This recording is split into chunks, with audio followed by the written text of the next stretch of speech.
Hello dear students, welcome to সাফল্য academy. Sourav স্যারের YouTube চ্যানেলে প্রত্যেককে আমরা স্বাগত জানাচ্ছি। আশা করি তোমরা ভালো আছো।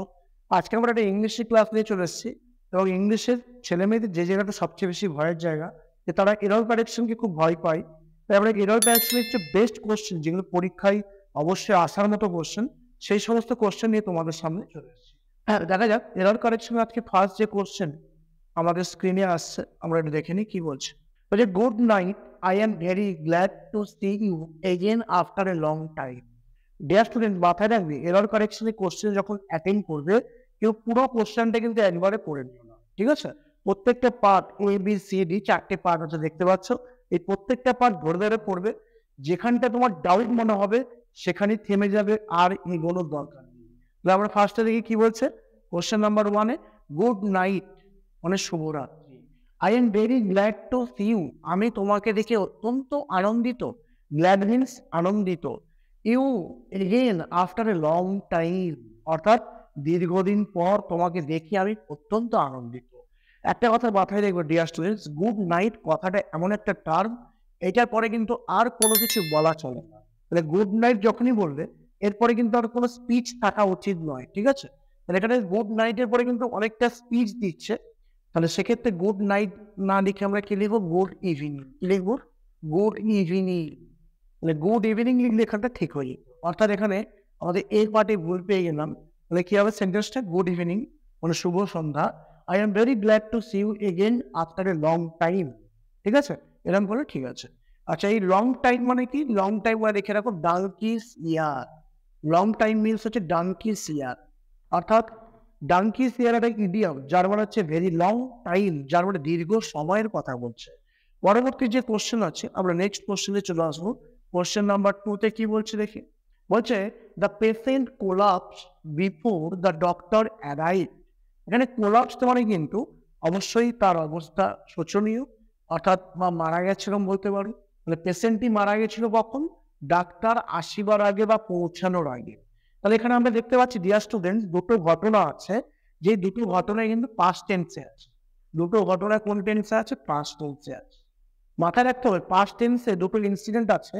তাই তোমাকে যেই ঘটনাটা আরো আগে ঘটেছে বা একদম প্রথমে ঘটেছে, সেখানে কিন্তু আমাদের পাস্ট পারফেক্ট টেন্স করতে হবে। প্রথমে আমরা কি করবো? পাস্ট পারফেক্ট টেন্স করব।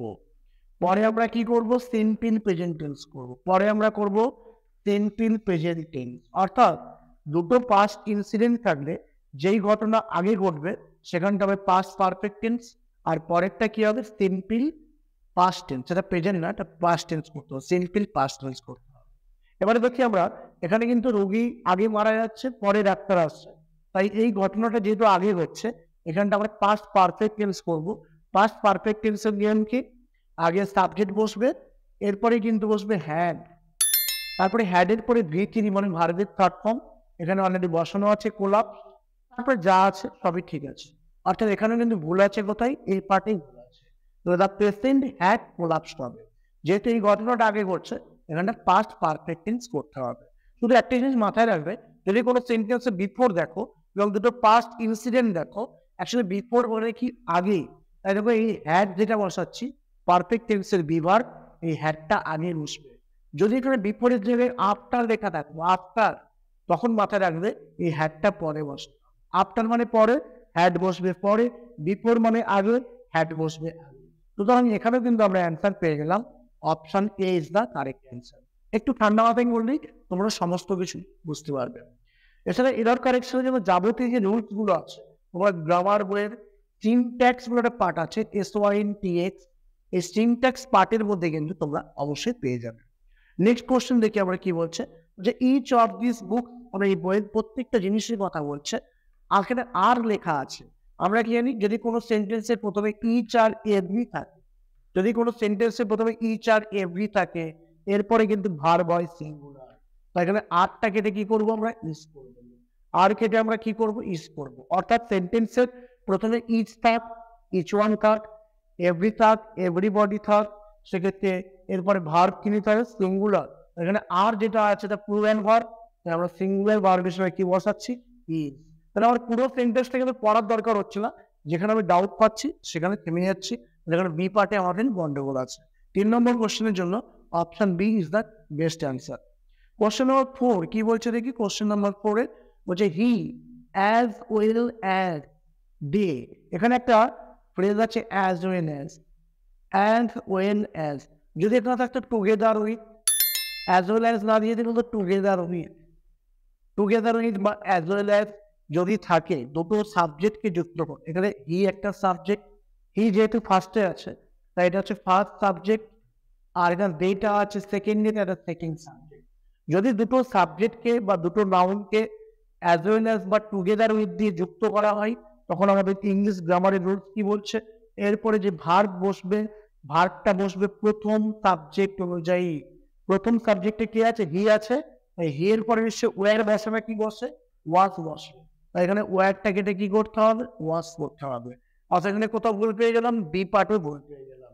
তাহলে he as well as they was there for dinner, লাস্টে লেখা আছে নৈরর। নৈররটা কখন করবে, যদি পুরো সেন্টেন্সটা পড়ে ঠিকঠাক মনে হয়, যদি মনে হয় যে কোনো জায়গায় প্রবলেম নেই, ভুল নেই, একদম ঠিক আছে, পারফেক্ট আছে, তখনই তোমরা নৈরর অ্যান্সার করবে। তাহলে এখানে অ্যান্সার চলে আসছে, হি যেহেতু আছে first subject, as well as দিয়ে যুক্ত হচ্ছে, এবং সেকেন্ড সাবজেক্ট দিয়ে আছে, বাট যেহেতু অ্যাজ ওয়েল অ্যাজ আছে, অ্যাজ ওয়েল অ্যাজ এর জায়গায় টুগেদার উইথ থাকতে পারতো, তখন আমাদের ভার্ব হবে ফার্স্ট সাবজেক্ট অনুযায়ী। তাহলে ফার্স্ট সাবজেক্ট হি আছে, তাই হি এর পরে ওয়ার বসাবে, কি বসে, ওয়াজ, তাই এখানে ওয়ারটা কেটে ওয়াজ করতে হবে। বি পার্টে আমাদের প্রবলেম আছে। নেক্সট আমরা দেখে নিই কোশ্চেন নাম্বার 5 এ কি বলছে, কোশ্চেন নাম্বার 5 বলছে নো লেস দেন 50 ড্যাকয়েটস, এখানে 50 জনের কম ডাকাতের কথা বলছে, অর্থাৎ কম নয় বলছে, ড্যাকয়েটস মানে ডাকাতদের কথা বলছে। এখন দেখো ড্যাকয়েটসটা হচ্ছে এমন একটা নাউন, যে নাউনটা হচ্ছে আমাদের কাউন্টেবল, এটা হচ্ছে কাউন্টেবল নাউন। কাউন্টেবল মানে তোমরা প্রত্যেকে জানো যেগুলো গুনতে পারা যায়, ডাকাতদের সংখ্যা কিন্তু আমরা গুনতে পারি, যেগুলো আমরা গুনতে পারি। কাউন্টেবল নাউনের ক্ষেত্রে কিন্তু লেস দ্যান বসে না, এখানে কি বসবে, ফিওয়ার দ্যান বসবে। লেসটা কেটে কি করবো আমরা, ফিওয়ার কথাটা বসিয়ে বলবো, FEWER, FEWER, ফিওয়ার দ্যানটা বসে কোথায়, কাউন্টেবল নাউনের ক্ষেত্রে। তাহলে লেসটা কোথায় বসতো, অবশ্যই এর অপোজিট, মানে আনকাউন্টেবল নাউন থাকলে আমরা লেস দ্যান বসাবো, এবং যদি কাউন্টেবল নাউন থাকে তখন আমরা কি বসাবো, ফিওয়ার। তাহলে দেখো ডিয়ার স্টুডেন্টস, আমরা এ পার্টে যেহেতু ভুল পেয়ে যাচ্ছি, আমরা আর এগোচ্ছি না, আমাদের তাহলে এখানে অ্যান্সার চলে আসছে, option A is the correct answer. Question নম্বর 5 এর জন্য option A is the best answer. Next question আমরা আসবো। নেক্সট কোশ্চেন কি বলছে, আই এম টু গ্ল্যাড, আমি অত্যন্ত আনন্দিত, to see you looking well today. অর্থাৎ দেখো এখানে প্রথম, পরের টুটা তো TO2 আছে, বাট প্রথম টুটা কি আছে, TOO2, অর্থাৎ যদি কোনো সেন্টেন্সে প্রথমে TOO2 বসে, পরে TO2 বসে, এটা দেখতে কিন্তু পজিটিভ, বাট মাথায় রাখবে সেন্সটা কিন্তু অলওয়েজ কি হয়। যেমন যদি বলি বৃদ্ধটি এতটাই যে অসুস্থ বা এতটাই দুর্বল, সে হাঁটতে পারছি না, তখন আমি কি লিখবো, দ্য ওল্ড ম্যান, আমরা তখন লিখবো the old man was too weak, WEAK, weak to walk. অর্থাৎ দেখে মনে হচ্ছে পজিটিভ, বাট এর সেন্সটা কি নেগেটিভ। অর্থাৎ TOO2 কখন বসে, নেগেটিভ সেন্সে। অর্থাৎ নিশ্চয় আমি এরকম বলতে পারি না যে আমি এতটাই খুশি হতে পারছি না আপনাকে দেখে, এরকম নিশ্চয় আমরা বলতে পারি না। আমরা বলতে পারি যে আমরা আপনাকে দেখে বা তোমাকে দেখে খুবই খুশি। তাহলে এখানে দেখো TOO2 এরই একটা সাবস্টিটিউট আমরা বসাবো, তাহলে এই 2 এর জায়গায় আমরা কি বসিয়ে দেবো, ভেরি। তাহলে আমরা কি বসাবো, ভেরি। যদি সেন্স নেগেটিভ দিত অবশ্যই আমরা TOO2 পরে TO2 বসাতাম। তাহলে আই এম ভেরি গ্ল্যাড হবে এখানটা, তাহলে TOO2টা কেটে আমরা ভেরি বসিয়ে দেবো। এখানে আমরা অপশন এ পার্টে ভুল পেয়ে যাচ্ছি। পরবর্তী কোশ্চেন আমরা আসবো, কোশ্চেন নাম্বার 7 এ চলে আসছি। কোশ্চেন নাম্বার 7 এ কি বলছে, hardly had a stepped out then, এখানে দেখো হার্ডলি দিয়ে বাক্য শুরু হচ্ছে, যদি হার্ডলির জায়গায় স্কার্সলি থাকতো, SCARCLY, হার্ডলি বা স্কার্সলি দিয়ে যদি বাক্য শুরু হয়, পরে কিন্তু লিঙ্কার হিসেবে বসে, দেন কিন্তু বসে না, এখানটা হোয়েন বসবে, কি বসবে, হোয়েন। হার্ডলি বা স্কার্সলি থাকলে পরে কি বসে, হোয়েন বসে।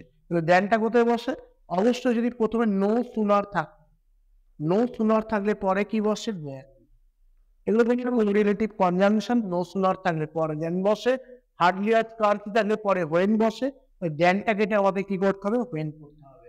এছাড়া মাথায় রাখতে হবে যে হার্ডলি বা স্কার্সলি বা নো সুনার থাকলে এরপরে কিন্তু হ্যাড বসবে। আর হ্যাড যেহেতু বসেছে এখানে দেখো ভার্বের কোন ফর্ম বসেছে, থার্ড ফর্ম। যদি এখানে হ্যাডের জায়গায় ডিড বসতো তাও কিন্তু ঠিক হতো, বাট এখানটা তখন কিন্তু ভার্বের প্রেজেন্ট টেন্সের রূপ বসতো, অর্থাৎ হার্ডলি বা স্কার্টলি বা নো সুগার যদি থাকে এরপরেই বসবে হ্যাড বা ডিড। হ্যাড বসলে ভার্বের থার্ড ফর্ম, ডিড বসলে ভার্বের প্রেজেন্ট টেন্সের ফর্ম, নো সুগার থাকলে পরে দেন বসবে, বাট হার্ডলি বা স্কার্টলি থাকলে পরে কি বসবে, হোয়েন বসবে। এটা মাথায় রাখবে। তাহলে এখানে আমাদের অ্যান্সার পেয়ে গেলাম B part is the correct answer. পরবর্তী কোশ্চেন আমরা চলে যাই, কোশ্চেন নাম্বার 8 আমরা চলে যাই। 8 নম্বর কোশ্চেন বলছে ওয়ার্ক হার্ড, কঠোর পরিশ্রম করো, lest you may not fail. এখন দেখো যেহেতু এখানে লেস্ট কথা আছে, লেস্টের পরে এখানে আমরা কি বসাবো, লেস্ট থাকলে পরে কিন্তু মডাল অক্সিলারি ভার্ব বসে শুড, SHOULD। লেস্ট থাকলে মডাল অক্সিলারি ভার্ব পরে কি বসবে, শুড বসবে, নট মে। তাহলে এখানে লেস্টের পরে শুড বসে, তাহলে এখানে সি পার্টে ভুল পেয়ে গেলাম, এখানে মে আছে। অর্থাৎ মডাল অক্সিলারি ভার্ব, যে সমস্ত ভার্বগুলো আমরা সমাজে চলতে গেলে শিষ্টাচারের ক্ষেত্রে আমরা ইউজ করি, সেক্ষেত্রে সেগুলোকে আমরা বলি মডাল অক্সিলারি ভার্ব। এবং এক্ষেত্রে মে আছে, মেয়ের জায়গায় কি বসবে, শুড বসবে। কেন বসবে, লেস্ট আছে বলে। ঠিক আছে, তাহলে এখানে আমাদের সি পার্টে আমরা ভুল পেয়ে গেলাম। পরবর্তী কোশ্চেন দেখি, কোশ্চেন নাম্বার চলে আসছে আমাদের 9। 9 নম্বর কোশ্চেন আমাদের কি বলছে, বলছে when she parted with her. এখানে পার্টেড সি এর সঙ্গে অর্থাৎ মেয়েটির সঙ্গে তার বাবা মার কিন্তু বিচ্ছেদ ঘটছে। তাই এখানে দেখো মানুষের সঙ্গে মানুষের বিচ্ছেদ ঘটলে পার্টেডের পরে এখানে বসবে ফ্রম, পার্টেড ফ্রম বসবে। তাহলে মানুষের সঙ্গে মানুষের সেপারেশন হলে পার্টেড ফ্রম বসে। মানুষের সঙ্গে কোনো বস্তু, টাকা পয়সা, ধন সম্পত্তির বিচ্ছেদ হলে সেক্ষেত্রে পার্টেডের পরে উইথ বসবে। তাহলে এখানে কি হচ্ছে, এ পার্টে আমরা ভুল পেয়ে গেলাম। কোশ্চেন নাম্বার চলে আসছি পরবর্তী কোশ্চেনে আমরা। নেক্সট কোশ্চেন কি বলছে, বলছে হ্যাড ইউ ওয়ার্ক হার্ড, যদি তুমি কঠোর পরিশ্রম করতে, ইন টাইম সময়ের মধ্যে, ইউ শুড সার্টেনলি, তুমি নিশ্চিতভাবে সাকসিড ইন দ্য এক্সামিনেশন। তাহলে এখানে দেখো সেন্টেন্সে প্রথমে কি আছে, হ্যাড আছে। যদি কোনো সেন্টেন্সে প্রথমে হ্যাড থাকে পরে কিন্তু বসবে উড হ্যাভ, পরে কি বসবে, উড হ্যাভ। তাহলে এখানে ইউ এর পরে শুডটা কি, এটা আমরা কি করবো, আমরা এখানে করতে হবে উড হ্যাভ, এখানটা আমরা করবো উড হ্যাভ। তাহলে হ্যাডটা বসে প্রথমে বসছে মানে কি, এখানে কন্ডিশনাল সেন্টেন্স, এখানে কন্ডিশনাল সেন্টেন্স, যেখানে একটা শর্ত দিচ্ছে যে যদি তুমি কঠোর পরিশ্রম করতে, তাহলে যদি মানে কি, তাহলে এখানে কন্ডিশনাল চলে আসছে। যেহেতু এখানে হ্যাড বসছে পরে আমাদের কি বসাতে হবে, উড হ্যাভ বসাতে হবে। তাহলে উড হ্যাভটা কোথায় বসানো উচিত ছিল, বি পার্টে। বি পার্টে তাহলে উড হ্যাভ বলে আমার অ্যান্সার কি আসছে, বি পার্টে ভুল আছে। তাহলে অ্যান্সার আসছে এখানে বি পার্টে ভুল আছে। ডিয়ার স্টুডেন্ট, আশা করি তোমরা এই ভিডিও থেকে অনেকটা কিছু শিখলে এবং আগামী দিনে আমরা আরো ভালো ভালো ভিডিও তোমাদের সামনে নিয়ে আসবো। যদি তোমাদের এই ভিডিওটা ভালো লেগে থাকে অবশ্যই বন্ধুদের মধ্যে শেয়ার করে দিও, লাইক করে দিও এবং অবশ্যই সাবস্ক্রাইব করতে কিন্তু ভুলো না। প্রত্যেকে ভালো থাকো, আজকে এই পর্যন্তই, ধন্যবাদ।